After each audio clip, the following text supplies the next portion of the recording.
Good morning and welcome to Peace Out, where we are all learning together to peace out. And I hope that you're not having as many opportunities to practice as I have had lately. It's just a constant, you gotta peace out, you gotta peace out. It's a constant reminder to peace out.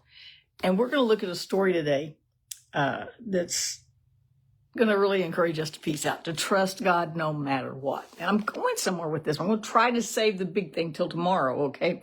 But we've been looking at all these stories where God just walked into them, the stories, right?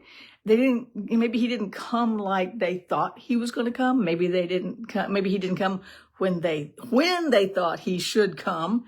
But he is in these stories, and I find them comforting because it reminds me that he's not afraid to walk into anything. Fires, floods, storms. And we're going to find something today that we don't even talk about this story very much. I can't even think of the last time I heard anybody mention this story because maybe we don't understand it. Maybe we're afraid of it. It could be scary, right? And it's the story of the demoniac of Gerasene. I don't know how to say this. I don't know how to say the name of the town. Okay. And it's in Mark 5. And here's what happens. Okay. The dude is like, he's out of his mind crazy. But back then you have to remember they didn't have institutions. They didn't have medication. They couldn't sedate him.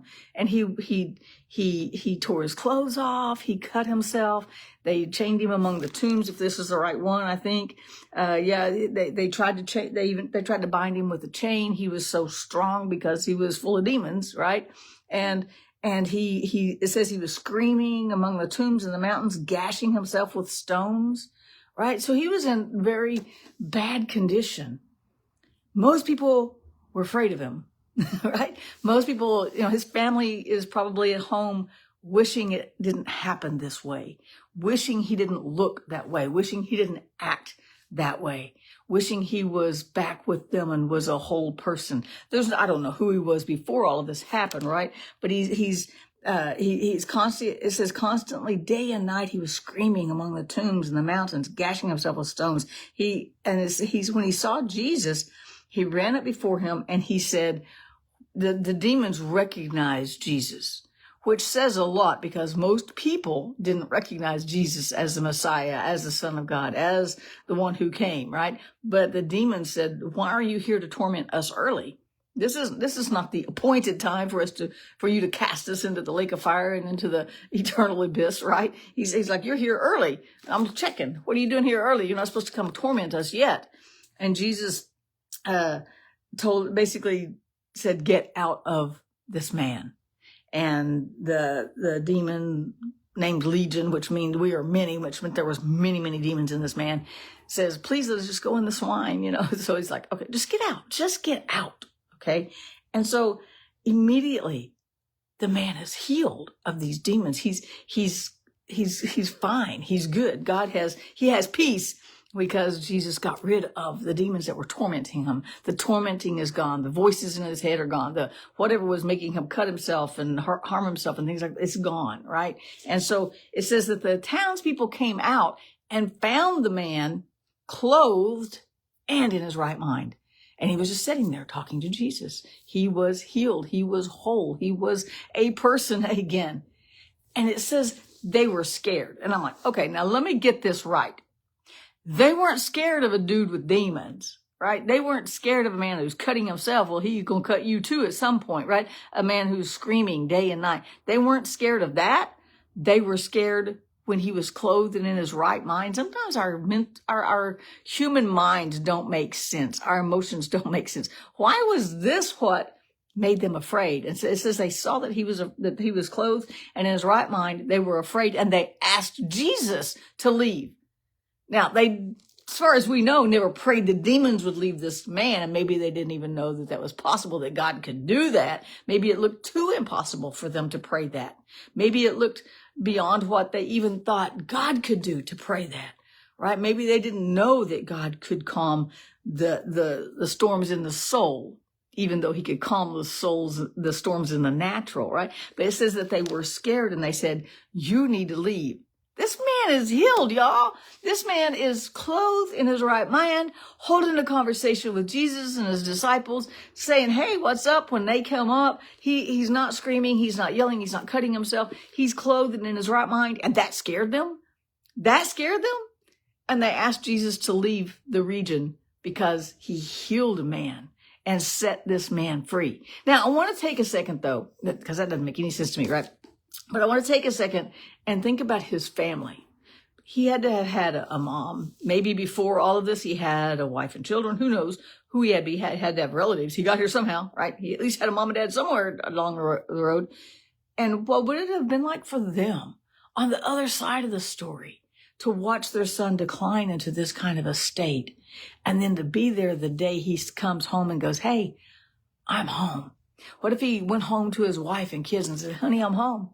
And now he can go get employment. He can take care of his family. He can love his family. He can help mend their souls from what the torment they had gone through because of what he went through, if that makes sense, right?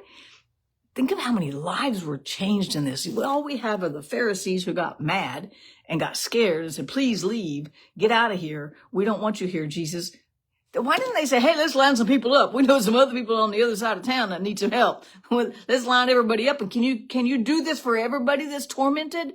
No, they said, will you leave? Because they didn't understand that. They didn't get that peace. This dude found peace that day. The Prince of Peace spoke peace into his soul, which is so much more powerful than calming a storm, a natural storm. I can't do either one. Okay. But it's so much more powerful to me because it affected that person. It affected his whole family. If he had a wife and kids, parents, aunts, uncles, cousins, whoever, it affected former friends. He can go get employment now. He's got his life back. What a powerful peace out moment.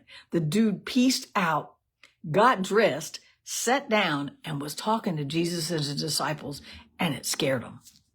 That doesn't even make sense, right? Maybe they were afraid he was going to set them free of their demons too. Now that makes sense because sometimes we get content with what is familiar. Even though this man was tormented, these people were content with that. They understood, they knew what to expect.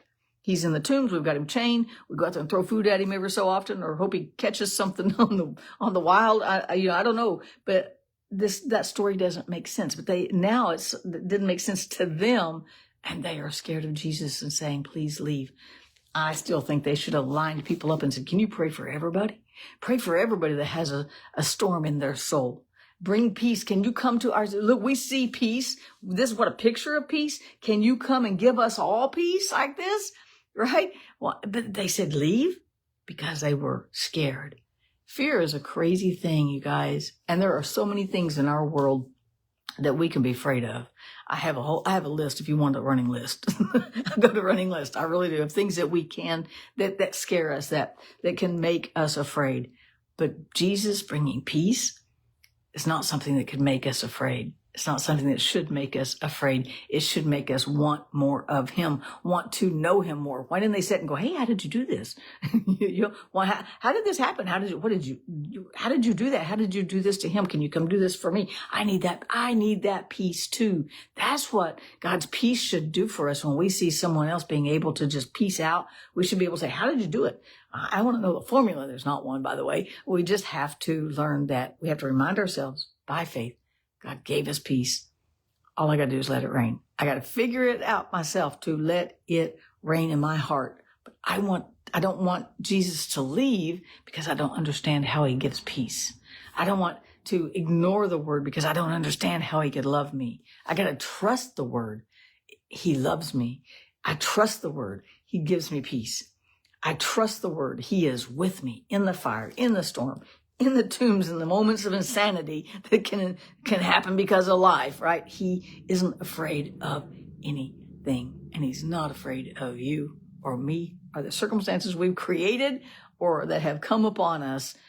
Every situation, he walks in and brings peace, just like he did for this man. What a life-altering event. I want that kind of peace, and I'm going to trust him. I'm going to peace out today, and I hope you peace out too. Have a great day. I'll see you again tomorrow.